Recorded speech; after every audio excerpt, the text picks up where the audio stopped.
Hello, everybody. This is Daniel Kwang-Ju here, and I'm gonna make a video talking about personally why I left. I pretty much said why I left in the other videos, but this one is gonna be more personal. The reason why I left is, well, I was tired of being gossiped about with the racism, and because I needed to get a career that paid enough because California is very difficult to live at. So, I was having a lot of local jobs, and the reason why I had a lot of local jobs is because I was also serving the church. I was talking to young people as well as playing bass for the church. A lot of people got upset with me because I left, and a whole bunch of young people left after that.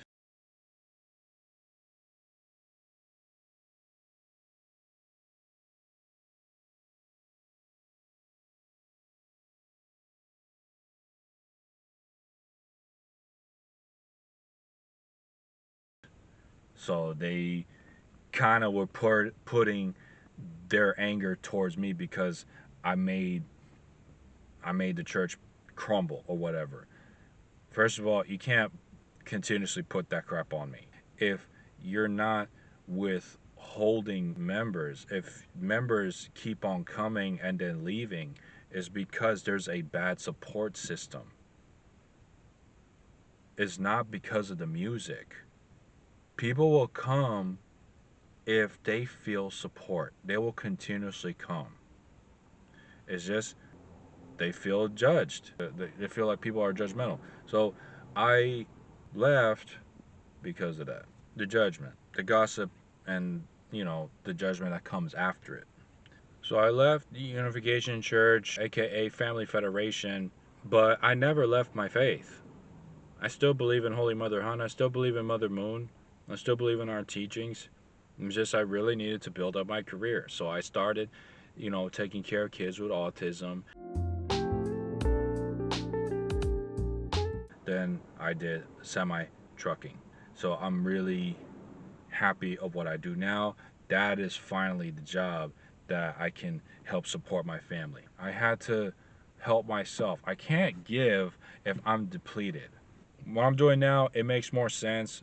Both my mom and my dad are really good drivers. And then, my dad, he was a box truck driver for delivering fish in New York City. New York City traffic is freaking crazy. You're delivering a box truck over there, you're a pretty good driver. And so I guess I might be the upgrade. So I'm a semi truck driver. I'm even a driver trainer whenever we have new hires at my job. So I don't know if I said this already, but yeah, I was a bass player. So there will be a lot of like traditional sounding music, and there will just be a lot of ringing of the bass, doom, doom, doom, doom, doom, doom, doom, doom, like like that. And then what I would do is I would funk it up, and I would go doom, doom, doom, doom, doom, doom. Doom, doom. I would do like that, and then a lot of dads and a lot of young people would come to church, and they'll be like, oh wow, and then they would really like it. So I think our church, Family Federation in America, I think LA Church was probably the most popular church in all of America because our band was so good. And eventually, I had to support me and my family. So the church knows me pretty well. I grew up in New Jersey, so people just know me for me over there. And also, there was a long time ago I made some video, and that video became really popular. I took it down now because it's just outdated. So they know me pretty well there. And then here I was a bass player, and they know me very well here in the West Coast. So it just spread throughout the whole country. You know who I am. People know my face. Another reason why I personally left is because the gossip with the racism behind it. Listen, I'm a minority of minorities. There's barely any unificationists throughout America. People barely know who we are. I mean, we were really popular in the late 70s and early 80s, but it began to die down, whatever. There was multiple reasons. I explained it in my other videos. My wife is black and Indian, and me, I'm black and Argentinian. So there's barely those demographics in our church in America. So we really are a minority of minorities. So we try to be the best of our people, being abstinent until marriage, uh, barely any drinking or not even drinking at all, trying to be financially successful, being articulate. And for me, being articulate, that was very, very hard because my parents, they moved me to the hood. A lot of people, they don't know that. So I had a beautiful childhood when I was little, until 12. I had great friends. I had a great school. I had great teachers. I had, great environment. It was beautiful, man. God blessed me with a great childhood. But then once I moved to Elizabeth, New Jersey, it just all went downhill. I was bullied a lot, and then there was gunshots in my neighborhood. It was rough, man. I suffered, and so one of the things why I had to survive is you have to not speak too much about things that are innocent. Like, say, for example, you want to talk about a certain trait on an animal or something like that, or you want to talk about Pokemon.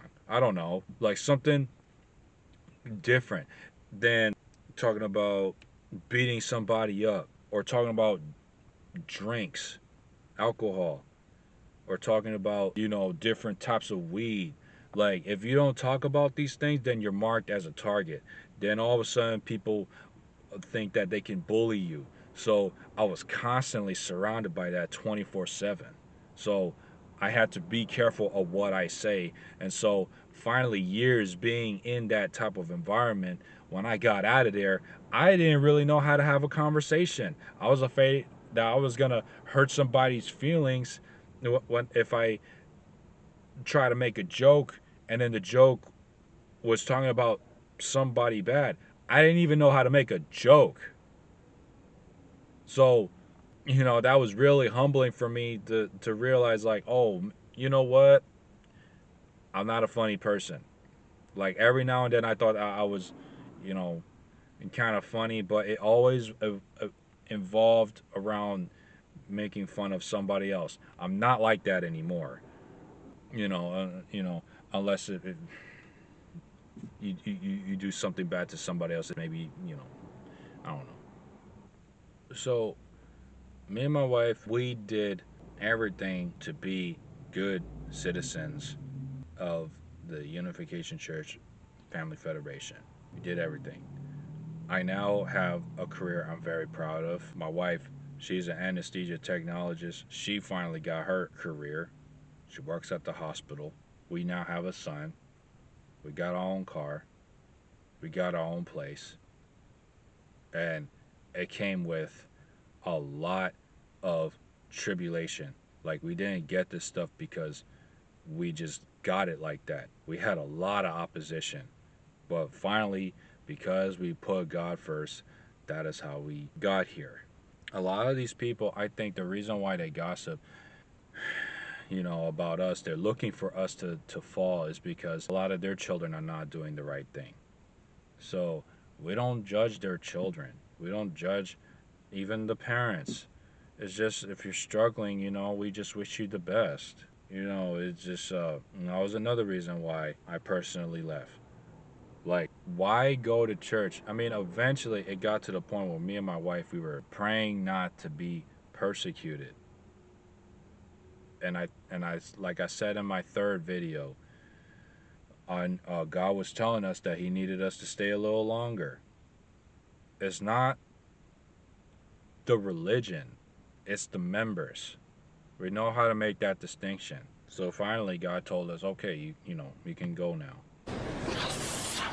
So I think gossiping might be okay if there's no judgment with it. Like, if you see that person, then if you're talking like, oh, this person went through this, but yeah, just make sure that they're fine, and blah blah blah blah blah. But even so, even if it's a personal thing, it's just best to keep it to yourself. But even, let's say you go further than that, then you gossip out of care, not gossip out of judgment. Like, I hope they do something better. I hope they get their stuff together or whatever. And then when you meet that person, you just treat them with respect. Here's a big takeaway from this also is that a lot of second generation they left because the church is too judgmental. You do one thing wrong, just one thing wrong, like drinking one beer, and then all of a sudden everybody just starts telling each other, "Oh, that person's a bad influence."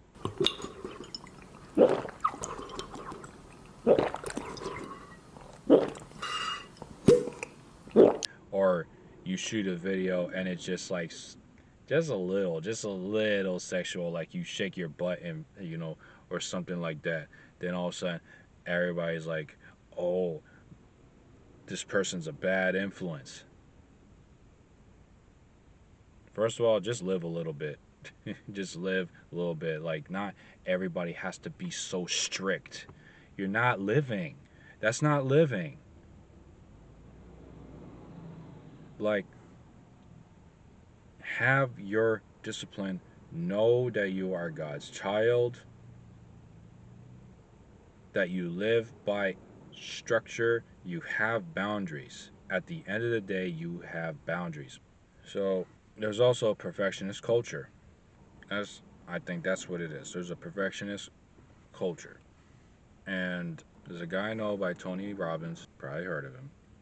In my opinion, the best life coach. Even he said, let me read it here. Perfection is the worst standard because it's impossible to achieve. True Parents said that we need to revolutionize our culture and build it into a culture of heart. Actually, Mother Moon said that.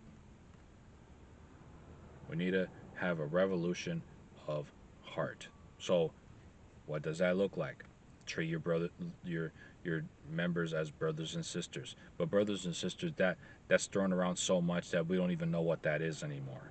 But like a brother, like if you have your brother, and he's doing bad things, you just try to do the best you can to just help him, or a sister. You just try your best to do what you can to help them. You don't agree with what they're doing, but you just do your best. So yeah, like I say, I do one thing wrong, then members don't like me. I do a really good thing, then members like me. But what type of love is that? It's conditional love. Now, is God like that? No, God is not like that. So, um, we have to be godlike, right? Chun Sung Young says that. The Bible says that. Divine principle says that. We have to be godlike. How is being godlike? Being God's children. Unconditional love. So, I want to read right here. This is like the summary. I got tired of being badly gossiped about, tired of being told to take care of a certain family member when they don't know our family circumstances. Like, man, people, that was another thing, man. Some first gen gotta stop telling other people their business, how to run their family. Stop doing that, man. Please. They run their business, their family business, the best that they can. Maybe you can give a suggestion, but after that, you leave it in God's hands. You let it go.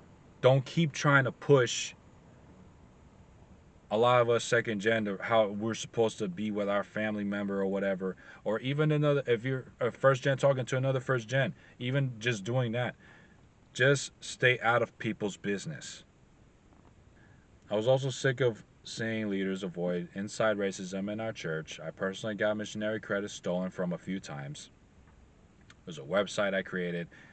Leader took my credit, but he uh, he definitely did a 180. That one's forgiven. But also, I was talking to young people, and this leader gave all the credit to my wife, gave no credit to me. She burnt me 4 times. Lastly, what really was the final straw was members coming up to me about politics. I do care about politics. I am a patriot to this country. I love my country. but there are a lot of racist undertones. I don't want to talk about politics at church. I also felt like this was actually going against my founder's teachings. That's just personally how I feel. If you want to talk about that, let's talk outside. Let's not talk about that in church. So this is why I personally left. Now, on the last note, I want to give a shout out to San Diego Church. You guys are doing a great job. Keep on doing what you're doing. Don't harden your hearts. Um, yeah, you guys are doing a great job.